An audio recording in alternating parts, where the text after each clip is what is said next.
হুজুর, মানে আপনার কেমন লাগতেছে এই যে সবাই আপনি যেন খাজমত করতেছেন?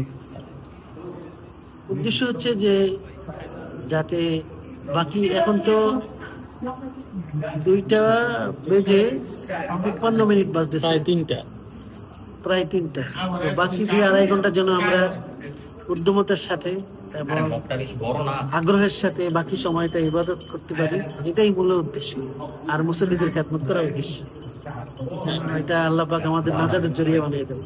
আলহামদুলিল্লাহ। আর আমরা সবাই তো বসে জিকির করছি, এটা আল্লাহর তরফ থেকে আপনার উচিলা একটা মানে ছোট্ট একটা তোফাও বলা চলে জি, নাকি? আলহামদুলিল্লাহ।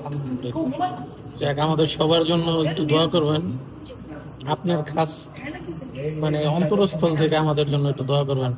আর আপনার জন্য আমরা অনেক দোয়া করি, আপনি যাতে আরো মানে আমাদেরকে মানে যেভাবে নাকি আমরা ইয়ের পথে ইমানের পথে থাকতে পারি, ওই ধরনের ইসলামের পথে থাকতে পারি, ওই ধরনের কথাবার্তা বেশি বেশি মূলত আমাদের আমাদের বাসা বাড়িতে অনেক সময় দেখা যায় ইবাদতের পরিবেশটা হয় না।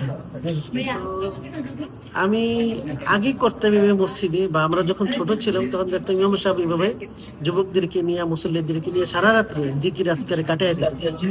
তো মাঝখানে 2-4-5 বছর বাদ গেছে। তো এই রাত্রেও যেহেতু আজকে আমি জাগ্রত রয়েছি, রাত জেগে ইবাদত করতেছি, তো চিন্তা করলাম সবাই মিলে যদি করা হয় তাহলে এটা একটা পরিবেশ। আর পরিবেশের কারণেই কিন্তু দেখা যায় যে ইবাদতটা মজা লাগে বেশি। মজা। তো এই কারণেই মূলত আর কি এই উদ্যোগটা নেওয়া আর কি। যাক, আলহামদুলিল্লাহ, আপনাদের অসংখ্য ধন্যবাদ।